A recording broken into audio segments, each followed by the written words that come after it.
দীর্ঘদিন ধরে মধ্যপ্রাচ্যে চলমান সংঘাত নতুন এক মাত্রায় পৌঁছেছে। অবশেষে ইরান মুখ থুবড়ে থাকা নীরবতা ভেঙে শক্তিশালী জবাব দিয়েছে ইসরায়েলের বিরুদ্ধে। সম্প্রতি প্রকাশিত একটি ভিডিওতে দেখা গেছে তেল আবিব সহ কেন্দ্রীয় ইসরায়েলে একের পর এক ক্ষেপণাস্ত্র বিস্ফোরণ হয়েছে। কিন্তু প্রশ্ন উঠেছে, এই হামলা কি হঠাৎ, নাকি এটি ছিল ইসরায়েলের একের পর এক আগ্রাসনের একটি ন্যায্য জবাব?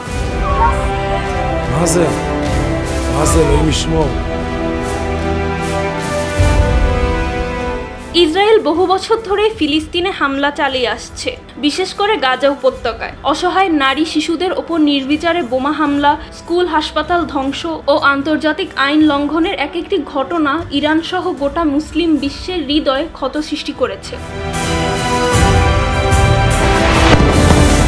2024 সালের শেষ দিক থেকে ইসরায়েল যখন সিরিয়া ও লেবাননের ভেতরে ইরান সমর্থিত লক্ষ্যবস্তুতে বিমান হামলা চালাতে থাকে, তখন ইরান পরিষ্কার জানিয়ে দেয় যে এটি আর নয়।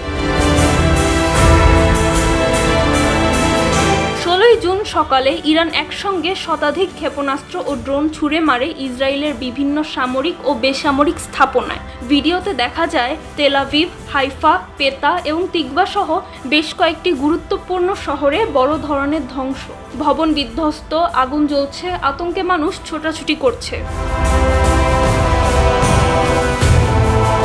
এই হামলা ছিল ইরানের ইতিহাসে সবচেয়ে সমন্বিত ও সুনির্দিষ্ট রকেট অভিযানের একটি, যেখানে শাহেদ ড্রোন, ক্রুজ মিসাইল ও ব্যালিস্টিক ক্ষেপণাস্ত্র একসাথে ব্যবহৃত হয়েছে।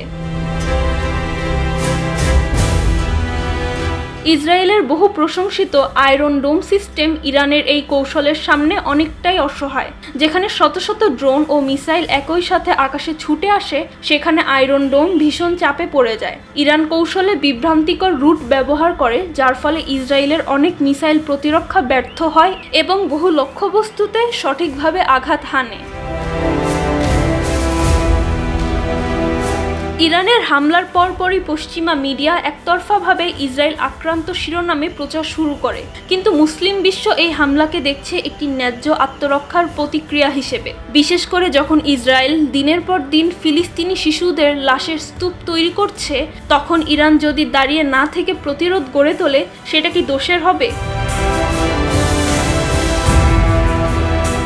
ইরানের এই পাল্টা আঘাত গোটা বিশ্বকে দেখিয়ে দিয়েছে তাদের সামরিক সক্ষমতা কতটা শক্তিশালী এবং আধ্যাত্মিক মনোবল কতটা অদম্য। ইসরায়েল কেবল আগ্রাসনে অভ্যস্ত, কিন্তু প্রতিরোধের আগুন যদি ছড়িয়ে যায়, তাহলে সেই আগুন অনেক কিছু পুড়িয়ে ছাই করে দিতে পারে। এই ভিডিও কেবল ভবন ধ্বংস বা আতঙ্ক দেখানোর নয়, এটি একটি প্রতিরোধের ইতিহাসের অংশ, যেখানে একজন দাঁড়ায় শত অত্যাচারের বিরুদ্ধে, যেখানে একটি জাতি বলে আর না। ইরান শুধু হামলা করেনি, একটি বার্তা দিয়েছে যে দখলদার ও অত্যাচারীর জবাব দিতেই হবে। এই যুদ্ধ সত্য মিথ্যার, নিপীড়ক নিপীড়িতের এবং অন্যায় ন্যায়ের। ইরান আজ প্রমাণ করেছে যে পাল্টা জবাবই সবচেয়ে শক্তিশালী ভাষা।